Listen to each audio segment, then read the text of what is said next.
Out of the blue, I saw some signs on the side of the road and I thought, you know what? I'm gonna check out that garage sale.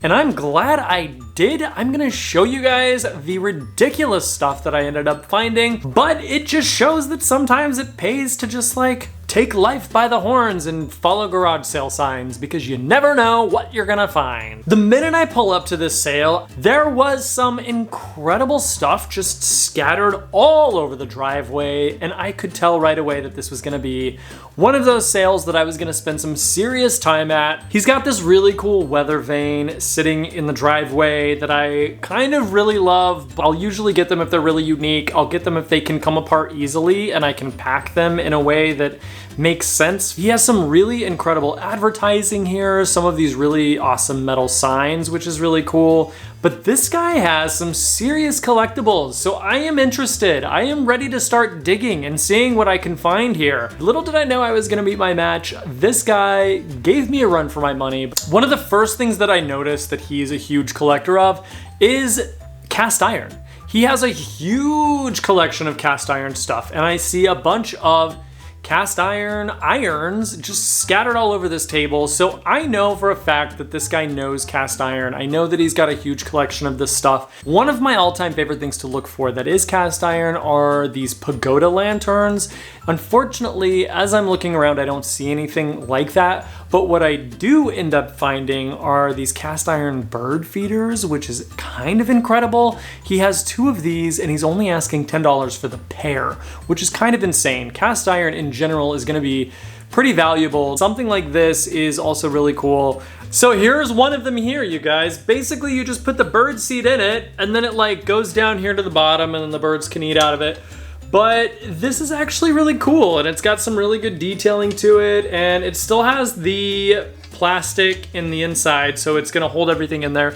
You could literally just buy this and use it. It's a little bit dirty, so it may need to be cleaned, but also it's just gonna go back out in your yard, so why not just leave it in its original state. The other thing that I know about cast iron is cookware. I know some really valuable cast iron cookware. I literally just covered these Griswold waffle makers 2 videos ago when we talked about vintage kitchenware. So you know what? If the universe wants to keep giving me these incredible vintage Griswold waffle makers for really low prices, universe, please, keep it coming. I love these things. These are incredibly valuable. This definitely has a minor rust situation happening. He gave me this for $20, you guys, $20. And then you can flip it.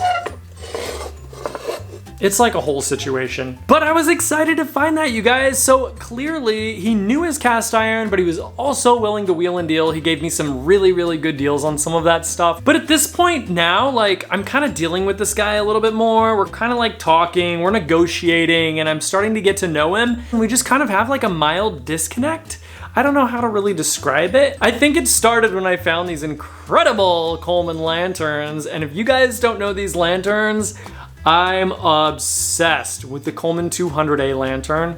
You guys, the Coleman 200A lantern. First of all, it's nearly impossible to find a Coleman lantern from like the 50s or the 60s in really good condition, let alone nearly brand new condition with the original packaging. But you guys, the Coleman 200A lantern is sort of a really good example of a collectible lantern that Coleman made from the 1950s and 60s. So what's really cool about the Coleman 200A lanterns is you can find these in multiple different colors. You can find them in green, you can find them in red, you can find them in burgundy. There's a multitude of colors, and the value of these, the color is a huge factor in how much something like this is worth. So here's where the weirdness started, you guys. Like, I found these lanterns that I really, really love. These lanterns had a price for $15 each. Is there nothing more irritating than garage selling when the seller is like, actually, I know it's priced that, but I want more. Okay, because I said 15.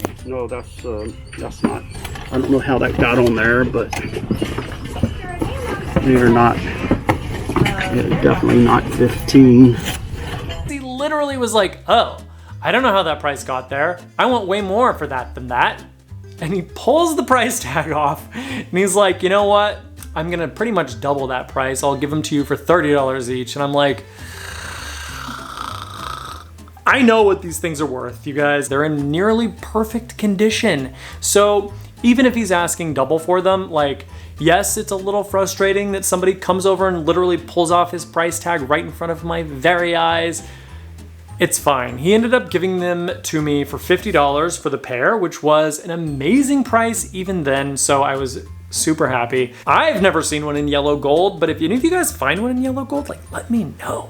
I would love for one of you guys to find a lantern like that, because that's like $1,000. That's like $1,000 lantern. The amount of stuff that this guy had was insane. He had this insane collection of like massive like missiles and bombs and like huge bullets that were just like larger than any bullet I'd ever seen in my life. And I maybe made the mistake of asking him what these things were. 105 howitzer. Yeah.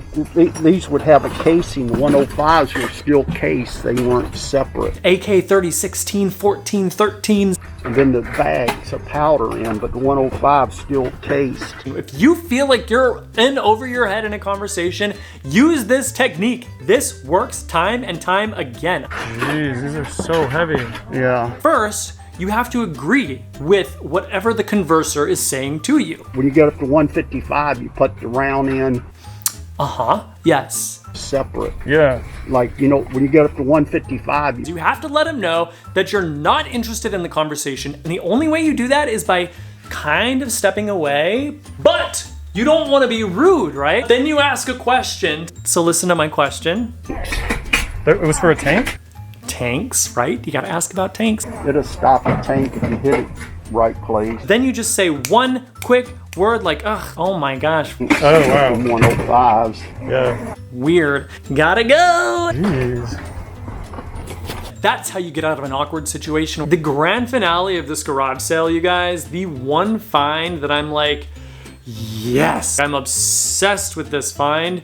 He had this antique globe, and I know we all see globes. You can find globes everywhere. You could walk into a Target and find a world globe. But some of these antique world globes can be really valuable and really collectible, and the stories behind the companies that made them is really amazing. Looks like it's in terrible condition. Like, look at this, there's spotting. Did somebody pour bleach? Like, what happened to this? This is actually from a company called W&AK Johnston, and this company is one of the very first globe makers ever, which is crazy. This company was actually started by two brothers, one named William Johnston and one named Alexander Keith Johnston. And they had this incredible printing company that they started in the 1800s. And they started printing things like atlases and maps, and they started making globes. It's super important anytime you find an old globe like this to be able to tell exactly how old it is, because kind of all globes look the same. Yeah, this has like bleach stains on it, but they're not always gonna look like that. It's kind of always good to have an idea of how old one of these globes are. And so it's really important to have key things that you can look for on globes so you can tell exactly how old something like this is. So for instance, if you try to look for Iran on a map like this and it says Persia, that means that this globe is gonna be pre-1935. So that was one of the things that I wanted to look for right away. I look for Iran, and guess what?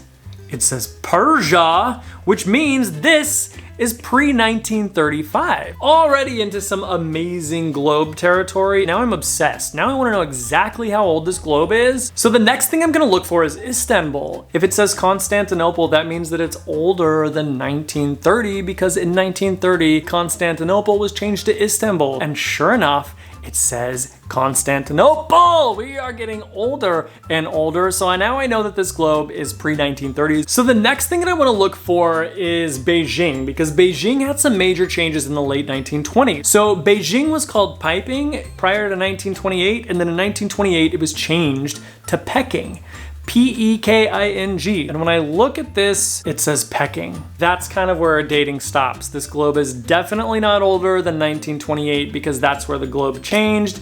So this globe is dated between 1930 and 1928. That's a pretty good window of time that I can tell whoever's interested in purchasing this how old this is, and that's pretty incredible to be able to date a globe that way. And do you want to know how much he sold this to me for? $5. $5! And these things go anywhere from $300 to $400. Some of them a little bit more depending on if it's like a floor model or if it's a little bit larger.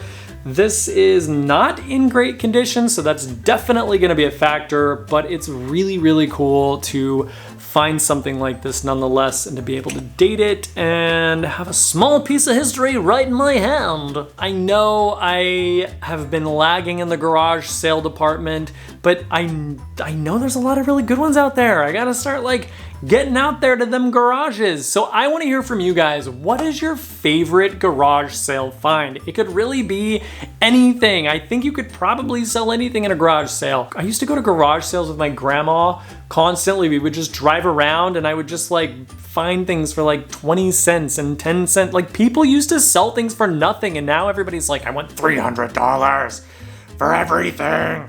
Like, it's weird. I'd love to hear what your favorite garage sale find is. Let me know in the comment section below. I'm super excited to read your responses. If you haven't hit that subscribe button yet, make sure you do it now so you don't miss future episodes. And as always, thank you guys for watching, and I hope you have a wonderful day.